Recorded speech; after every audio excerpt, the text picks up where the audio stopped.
Hello, we're here today to talk about the 2018 AP Free Response problem. It was question number 2, dealing with WordPair and WordPair list. For this one, it's going to deal with, you have two classes, and we need to fill out, the second class is going to use the first class called WordPair. We need to fill out a constructor and a method for that. The word pair is given to us where it's taking strings, and you're going to create an object from that. In the word pair list, we're going to have an array list of word pairs, and also the constructor is going to use an array of words that ultimately is going to create the word pairs.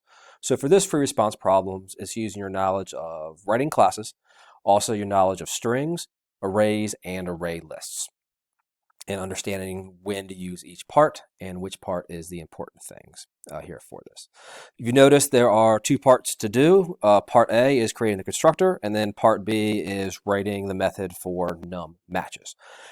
As one big note, since we're writing a constructor for this one, keep in mind of what the private data is, the instance data, and remember that's going to have to be instantiated inside of the constructor, as well as probably create some other thing for this as we go. Also notice that the methods, we have the constructor class itself called WordPair, so we're going to have to make a WordPair at some point, and then we're going to have to call the helper methods the get first and get second, which will get the first value in the WordPair, and this one will get the second value in the WordPair. Part A asks us to write the constructor for the WordPair list class. What does constructor, what do we need to have? So we are given an array of words, and from that list of words, we want to make every possible pairing that we can have from those words. In the first example, we're going to take the first word in the array and pair that with all other remaining words in there. Then once we do that, we're going to go to the next word in the list and pair that with all remaining numbers, so on and so forth. So in the first case, with 3 numbers, we're going to have 3 pairs. With 3 words that happen to be numbers in the list, we're going to have 3 pairs.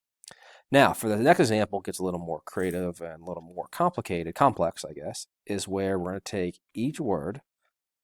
So the first word in there gets paired with the other 3. The second word, more, gets paired with the other 2. And then the last word in there, the, also gets paired with the thing afterwards. So in this case, we have a total of 6 pairings. 3 from the first the, 2 from the more, and then 1 from the second the, which we can see the 6 things down here that we have to go with it. So that's how we're going to make this word pair object. And this object, since we don't know how many word pairs are going to be, it's going to be an array list of these word pair objects that we're going to have. And that's what you need to do in part A. At the bottom of the part A, the explanation of free response before you moved on to do the writing and that part of it, they always give you a quick reference of what methods exist from WordPair and WordPair lists. It was everything that was defined on this front page or anywhere else. It's kind of a quick reference to help you remember what things are called. All right. If we jump over to the right side, we can see the AP's suggested solution, one possible solution for that is nice and efficient, and then now changed over to the grading process. They took part A, they decided the constructor was worth 5 points, and part B was going to be worth 4 points. In part A, as we're writing a constructor, we always need to instantiate the private data, and then we need to do stuff with it to make it work. Just purely instantiating, that's not college level type of free response. We're always going to have to do something with it. So the first point, create the new array list. That is instantiating the private data. So this whole thing is the first point that we get, and assigning that to all pairs. All pairs was my, I always go to the wrong page because I get too excited. On that, I apologize, was the private instance data that was given to us, and that's what we have to instantiate. So make sure you know what it is called and you create that new thing. And that's what the first point is doing it, and that's what this first line is on the constructor does that. It creates the array list so we can use the methods in the array list, the add, the get, remove, whatever we need, we can use that later on. If you don't instantiate it, and later on, as we see down here in the last line where it calls all pairs.add new word pair, that would be a null pointer exception because all pairs never got instantiated. All right. The second one, anytime we have to go through things, you'll see this a whole lot as we break these problems down, accessing all the elements. So when we access everything with no bounds errors, that means, are we using a loop? are using a loop to get through and actually getting everything of the array or the array list or whatever part data structure you are dealing with here. 2 kind of corresponds with all of both parts of the loops and also the inside where we're adding the word pair. So to access everything, we need to call word sub I or word sub j or something like that. But then we need to check in the loops to see, do we hit every element inside of my array? If you look at the first loop, we go from I to 0, and we stop 1 less than the length of the array. This is going to miss my last word in the array or last element in the array. So we had the strings 1, we had 2, and we had 3. My terrible handwriting, I apologize for that one. By doing the I's, we will only hit the first 2, and we're going to stop there. So just doing the first loop itself will not access everything, and you will not get a point. In the second loop, notice that we're going from j to I plus 1, and then there we're going to words.length. Combining those two and then calling either word sub I, word sub j or something, that is now going to get us the last one, because in this part, we will hit the second one, and we'll hit the third one, but we won't hit the first, the original one here too. So that's how we get that second point of accessing all the elements. Just get to them all. Then, what are you doing once you find all those words? Are we creating things and creating things properly? So are we constructing a new word pair? Are we using in a word pair list? Are we using that other object is given to us? So just the new word pair. Can you prove that you know how to use the other stuff given to us in order to make it work? Just make a new word pair properly. And it's got to be from something distinct elements in words. So you have to use different elements. So you can't say word sub I and word sub I, word sub I and word sub j, word sub 0, word sub 1. That'll work at that point just to show us you know how to make a pair.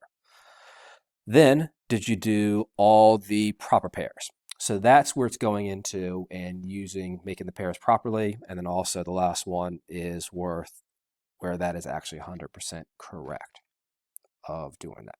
So when you're adding all the pairs themselves, the adding is showing us, do you understand how to use an array list?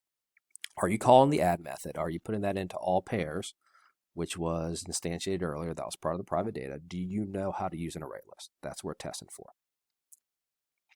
And then ultimately, the last point is, did you do it and did you do it correct? One note I want to make on here is the idea of what we did in the 2 for loops. And because we're doing pairs of words, we're always we're pairing up the 1 to the 2, and then the 1 to the 3, and then the 2 to the 3. We never look at the same element twice. We're never going to say 1, 1, 2, 2, and 3, 3. They never go together. And this is something from a lot of coding bat problems, if you've done those. If you notice that as I start at I sub 0, that would be the 1, then j equals I plus 1. So j would start here, and I compare this one to this one. Anytime you have to look one thing over, or you're going to add one, somewhere in this problem, whether it's in this loop or we're going to stop earlier, you're going to have to subtract 1. Anytime you add 1, you're going to have to subtract 1 somewhere else, just so you don't get an out of bounds error. It's a very common thing. It's something the APs, the College Board, will definitely test for and check with you. Coding about problems, a lot of replets, different things that will help you out practicing those and being aware of that problem. The other thing for part A, and this goes down to the grading on the very bottom, it says where you can have specific penalties. And because I have a constructor, does it return a value? Constructors, do they have return types? They absolutely don't. And just make sure you don't return anything for a constructor, because all we're doing is about initializing and instantiating. It's a common thing. I see people make mistakes and do that every once in a while. So just be aware that we don't do that, and you won't get that error. All right, part B. What does part B have to do? We have to find how many matches are actually in all these word pairs. So as we scroll down to part B, it gives us some good examples for that. And we now have all these word pairs. Word pair, word pair, word pair. There's a whole bunch of them in there. We just need to check to see the number of matches. Check all there to where the 2 strings are matching, or 2 strings are exactly the same. How do you check to see if a string is the same thing? That's going to tell us to use the equals method. Why equals instead of the equal sign? Equal signs are for primitive types. Equals are for objects. And what is a string? Is a string an object or is a string a primitive type? A string is an object because you have a whole bunch of methods that we can use with it. Equals, toString, to upper, to lower, length, substring, those are methods. That makes it an object. So anytime we compare those things, we're going to use the equals method for it. And all we need to check to see if the first word is the same thing as the second word. So is the first thing the same thing as the second thing? Luckily, we have methods to tell us what the first thing is and what the second thing is. So part of this problem is going to test you to see, do you know how to use the other methods in the word pair, and can you use them properly in this list as we're going through these things? All right, so to go through that, the grading is going to be real similar to the first part. Instead of creating the structure, we're just accessing it. Notice we are accessing all the elements again. So are we using some sort of loop to look at these things? The fastest, easiest way is to use a for each loop.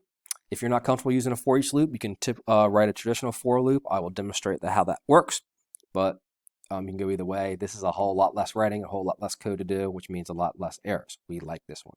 Use a for each loop in this case because all you're doing is just looking and accessing. We're not modifying anything. If you had to modify anything, then you want to use a traditional for loop. So as long as for each loop, as long as we access everything, we're good to go. So this is the first part. The second part, did you call get first or get second on some element from the list? So here's my element from the list, pair or pair.get sub 0 or something like that. And then did you call first or did you call get second? So either one of those is just demonstrating you know how to use the method and checking it with the word. Third point, did you compare? There's my third point. Are you doing the proper comparison and are you using equals and not the equals sign? Are you comparing the objects of those things, the values of them? Now keep in mind, the word pair object did not have its own equals method. The word pair object only had get first and get second. So you cannot say pair.equals pair. You can't do that when you got to access each part of the word pair and compare those things individually. That is a big part of it that we got to make sure we have here. And then last but not least is it the counting, and that's also going to include the return part for it. So for the return, so are we counting? Are we keeping track of every time something is a pair? And then ultimately, are we returning that thing? That is what the fourth point is. Breaking it down, definitely capable of doing each one of these things individually, but there's always this combination of things to make it work a little better that we're going to try to do at the AP tries again.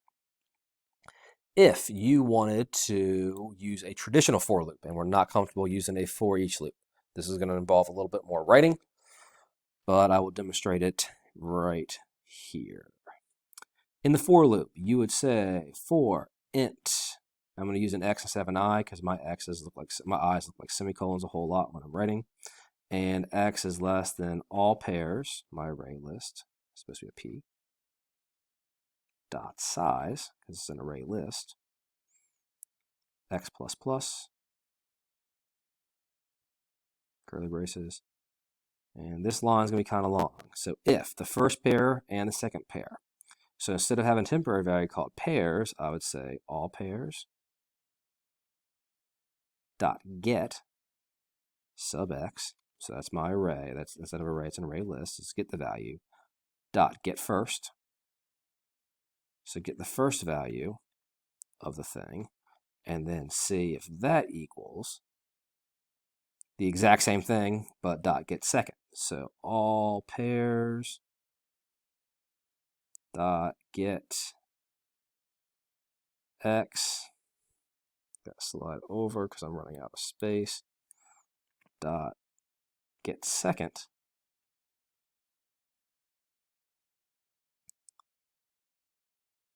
count plus plus. Okay, that is a whole lot of chaining and a whole lot of writing and a whole lot of potential of errors there. So if you're comfortable using a for each loop, definitely do that. That code's a lot shorter. It makes it a whole lot cleaner. It's easy to access at this time. Otherwise, it gets long and potentially confusing.